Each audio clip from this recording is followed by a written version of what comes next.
घर की औरत पार्ट 3। मीना का घर ठीक से ही चल रहा था। मतलब अब सास और बहू दोनों कमा रही थी, खुद की जिंदगी जी रही थी, मिलजुल कर रह रही थी। लेकिन कहते हैं ना, दुख के दिन नहीं टिके तो सुख के दिन कैसे। अरे मंगलू, कहाँ है? कितने दिनों से गांव नहीं आया माँ की खोज खबर लेने। तभी मीना आ जाती है। अरे दादी साहब, कैसे आना हुआ? बताया नहीं, हम स्टेशन आ जाते। ये बोलते हुए मीना अपनी दादी सास के पैर छूने के लिए झुकती है कि दादी सास जोर की लात मारती है। बड़ी आई, कैसे आना हुआ? मेरे पति का मकान है ये। और तेरे बाप ने क्या दिया जो तू पूछ रही है, हैं? और ये क्या पहना है? न साड़ी न सर पर पल्लू, बात बात पर जबान खुलती है। दादी सास बोलना रोक ही नहीं रही थी। मीना को गुस्सा आने ही वाला होता है कि उसकी सास आ जाती है। क्या बात है मीना, कौन चिल्ला रहा है? मैं हूँ मंगलू की दुल्हन। बहुत चपर चपर कर रही है ये मीना बहू। इसकी जुबान पर लगाम लगवा ले। मम्मी जी, मेरी बहू है, घोड़ा थोड़ी ना है जो लगाम लगवा दूं। तभी वहां मंगलू यानी कि मीना का ससुर आ जाता है और मीना की सास को एक जोर का तमाचा लगा देता है। वाह, जुम्मा जुम्मा 2 दिन हुए नहीं कमाना शुरू किए, मेरी माँ के सामने होशियार बन रही है। मैंने बुलाया है माँ को, ये रहेंगी तो कम से कम इस घर की औरतें औकात में रहेगी। अरे जब से कमा रही है सर पर चढ़कर नाच रही है। चिंता न कर मंगलू, मैं आ गई हूँ ना। दोनों को लाइन में लगा कर रखूंगी। दोनों बहू ने मेरे मंगलू की जिंदगी खराब कर रखी है। तभी वहां पोता यानी कि मीना का पति आ जाता है। पोता जो कि दादी का दीवाना था। दादी दादी, मुझे क्यों नहीं बताया कि आप आने वाले हैं? मैं गांव आ जाता कार लेकर आपको लेने। अरे तू तो जानता ही है, कार में बैठ नहीं पाती। पता नहीं, बहुत दिनों से लग रहा था कि तू और मंगलू परेशान है। आज मन नहीं माना तो आ ही गई मैं। देख, यहाँ आकर पता लग रहा है। क्या पता लग रहा है दादी? यहाँ तो सब ठीक है, किसी को कोई परेशानी नहीं है। क्यों माँ, क्यों मीना, क्या हो गया? इन दोनों को क्यों परेशानी होगी? इन लोगों ने तो परेशान करके रखा है। माँ और मीना के बारे में कैसी बात कर रहे हैं पापा? क्या हो जाता है आपको रह रह कर? तू तो खाना बना बना कर बेशर्म हो गया है, लेकिन मैं नहीं। मेरी माँ आ गई है अब इस घर में। अब यहाँ सब वैसे ही रहेंगे जैसा मैं चाहता हूँ। देख मंगलू, तेरी बहू काम करती है तो मुझे कोई लेना देना नहीं है, लेकिन मेरी बहू कोई दर्जी का काम नहीं करेगी। साफ साफ बोल रही हैं। लेकिन दादी साहब, वो तो बहुत अच्छा बुटीक चला रही हैं। बहुत अच्छा चला रही है, लेकिन हम लोगों ने अपने घर की बहू से ना काम नहीं करवाना। अरे इसके बाप को शादी के वक्त ही बोल दिया था। और इसके बाप जिन्होंने दहेज में एक साइकिल दी थी ना, कैसे हाथ जोड़कर कह रहा था, मेरी बेटी आपके घर आ गई, इससे सौभाग्य कुछ नहीं। अब देखो इसकी बेटी, बहू आ जाने के बाद सर पर चढ़ रही है मेरे मंगलू के। मीना जो कि सास की बुराई सुनकर परेशान हो जाती है। दादी सा, छोटा मुंह बड़ी बात। लेकिन क्या पिताजी ने आपको बताया नहीं? सासू माँ ने अपने पैसे से ससुर जी के जन्मदिन में कार दी थी। ससुर जी इतने साल से स्कूटर से जाते थे, अब कार से जाते हैं। क्यों ससुर जी, बताया नहीं आपने? क्यों रे मंगलू, कार ले ली तूने? मुझे तो तू पैसे भी नहीं भेज रहा। 2 महीने से कैसे कैसे दिन काट रही थी और तू यहाँ कार से घूम रहा है। आप भी सासू माँ को अपने बैंक अकाउंट की डिटेल दे दीजिए दादी सा, वो डाल दिया करेंगी पैसे आपके अकाउंट में। क्यों सासू माँ? मंगलू यानी कि मीना का ससुर, जिसने अपनी माँ को गांव से सिर्फ अपनी बीवी को लगाम लगाने के लिए बुलाया था, ये सब देखकर जोर से चिल्लाता है। मीना बहू, चलो दादी सास आई है, ये नहीं कि खाने पीने का इंतजाम करे। अरे माँ, तू भी किन लोगों की बात में आ रही है? चल मेरे साथ मेरे कमरे में चल। ससुर अपनी माँ को लेकर कमरे में चला जाता है और दोनों बैठकर वैसे ही पंचायत शुरू कर देते हैं, जैसे कोई बहू अपनी माँ से सास की बुराई कर रही हो। देख मंगलू, गलती तो तेरी ही है जो तूने घर की जनानियों को काम के लिए बाहर निकाला। दूसरे तेरे पापा को देखा था, कभी मुझसे फालतू बोलते। अरे मरते दम तक तेरा बाप मेरी मुट्ठी में रहा है, यही सिखाया था मैंने तुझे। क्या बोलूं माँ, जब से ये मीना बहू घर आई है ना, इसने घर का सारा इतिहास भूगोल बदल कर रख दिया है। उस तितली से तो मैं बाद में निपटूंगी, पहले तेरी वाली को तो ठीक कर दूं। अरे बहू क्या आ गई, खुद को टाटा अंबानी समझने लगी है। माँ देख, जो भी हो, इस बात को याद रखना कि हमारे घर की परंपरा क्या है। औरतों का औकात में रहना जरूरी है। अरे बहू के साथ मिलकर माँ ये बात उड़ती रहती है। बेटा देख, गलती तो तेरी भी है, क्यों तूने इसे काम करने की छूट दी।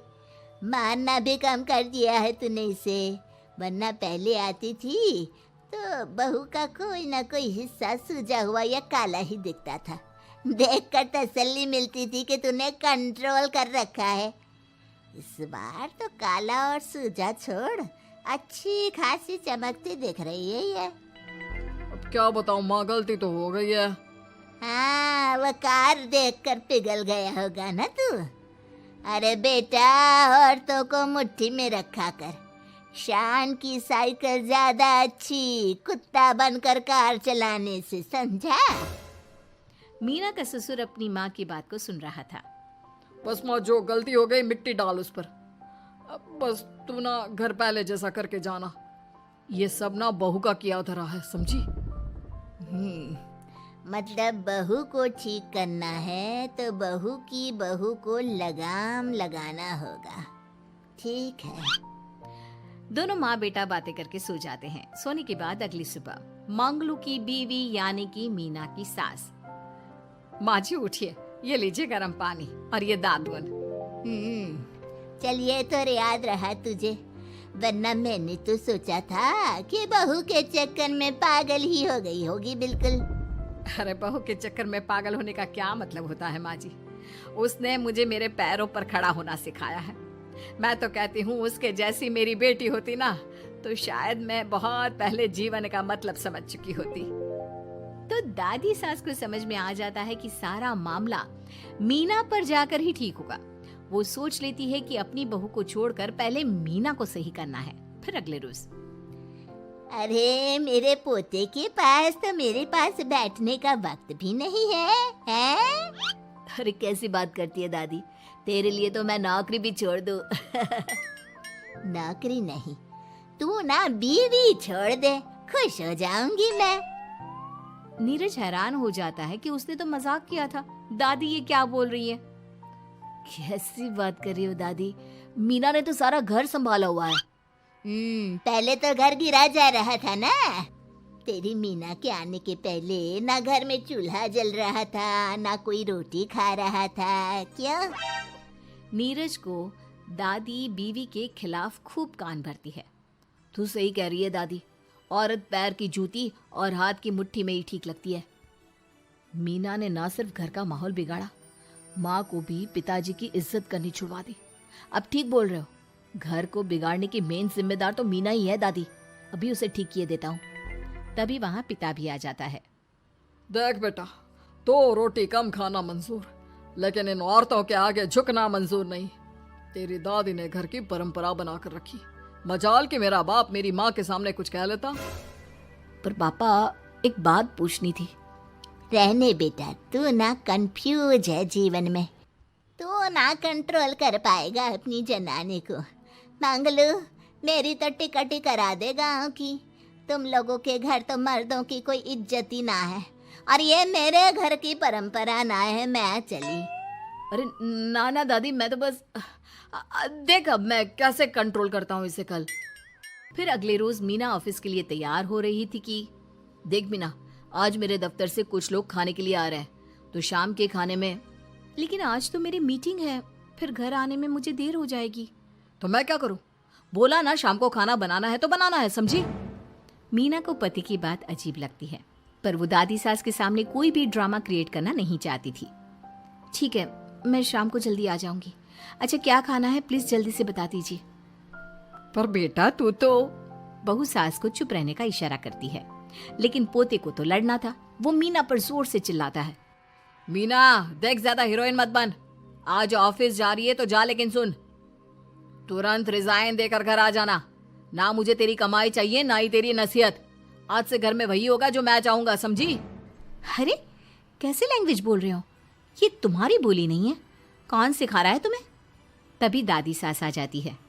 क्या बोलना चाह रही है बहू?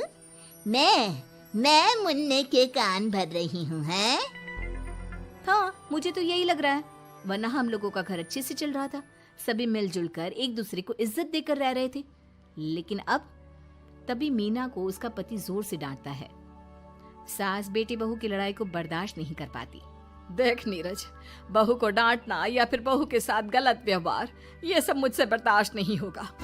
वाह रे वाह, सारी जिंदगी जो पति की डांट और मार खाती रही, अब बहू को थोड़ी सी डांट क्या पड़ी, गुस्सा आ गया।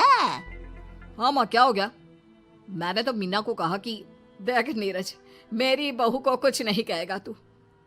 ये माँ ही होती है जो अपने बेटे को औरतों की इज्जत करना सिखाती है, लेकिन कोई औरत अपने बेटे से बहू को मारना या डांटना सिखाए तो ये शर्म की बात है। मैं नहीं चाहती कि तू औरतों की इज्जत ना करे, जबकि मैं खुद एक औरत हूँ। दादी सास बहू की बात सुनकर शर्म से सर नीचे कर लेती है।